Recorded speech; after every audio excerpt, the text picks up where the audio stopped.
જય શ્રી કૃષ્ણ અને સીતારામ મિત્રો, આજે આપણે આવી ગયા છીએ ઇસ્કોન મંદિર દર્શન કરવા. તો તમને પણ હું આજે ઇસ્કોન મંદિરના દર્શન કરાવીશ, તો તમે આ વિડીયોમાં મારી સાથે જોડાયેલા રહેજો. મિત્રો, આપણે આવી ગયા છીએ ઇસ્કોન મંદિર અને ચાલો આપણે આગળ વધીએ, અંદર ભગવાનના દર્શન તરફ જઈએ. જો અહીંયા મિત્રો જોઈ શકો છો તમે, દિવાલ ઉપર એક અદ્ભુત ચિત્ર પેઇન્ટિંગ બનાવવામાં આવ્યું છે, જેમાં આપણી સંપૂર્ણ પૃથ્વીનું ચિત્ર દર્શાવવામાં આવેલું છે. કે હવે આપણે ભગવાનના મંદિર તરફ આગળ જઈશું. તો મિત્રો, જો મારો વિડીયો તમને ગમે તો લાઈક કરજો, શેર કરજો અને સબસ્ક્રાઈબ કરજો.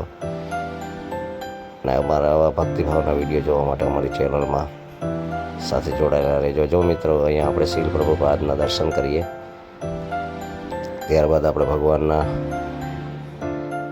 સંપૂર્ણ મંદિરના દર્શન કરશું. તમે જોઈ શકો છો મિત્રો, ઉપર કૃષ્ણ લીલા પણ બનાવેલી છે અહીંયા. તો ચાલો મિત્રો, આપણે ભગવાનના તરફ નજીક જઈએ. એકદમ લોકો અહીંયા દર્શન કરવા માટે આવે છે. આપણે પણ આજે દર્શનનો લાવો મળ્યો છે. જો ભગવાન પોતાના દર્શન આપી રહ્યા છીએ.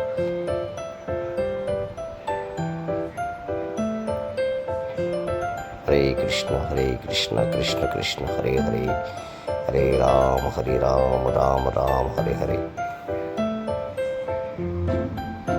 ભગવાનના સુંદર દર્શન થયા પછી આપણે આગળ વધશું થોડા. મિત્રો, તમે જોઈ શકો છો અહીંયા ભાવિક ભક્તો પણ બેહીને દર્શનનો લાભ લઈ રહ્યા છે. અને મિત્રો, આ ગૌ માતા છે. ગૌ માતાની અંદર 33 કરોડ દેવતાનો વાસ છે, એવું આ ગૌ માતાનું ચિત્ર અહીંયા અમે બતાવવાનું છે. અને અહીંયા સ્ટોર છે, અહીંયા તમને કોઈ પણ ભગવાનને લગતી વસ્તુ મળી જશે.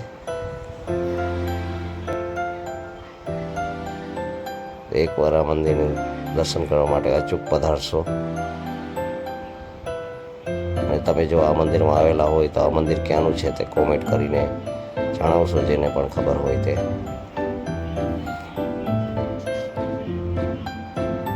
જો મિત્રો, અહીંયા આપણે જન્માષ્ટમી નજીક આવી રહીએ છીએ, તો અહીંયા હિંડોરાના દર્શન પણ આપણે લાભ લઈશું.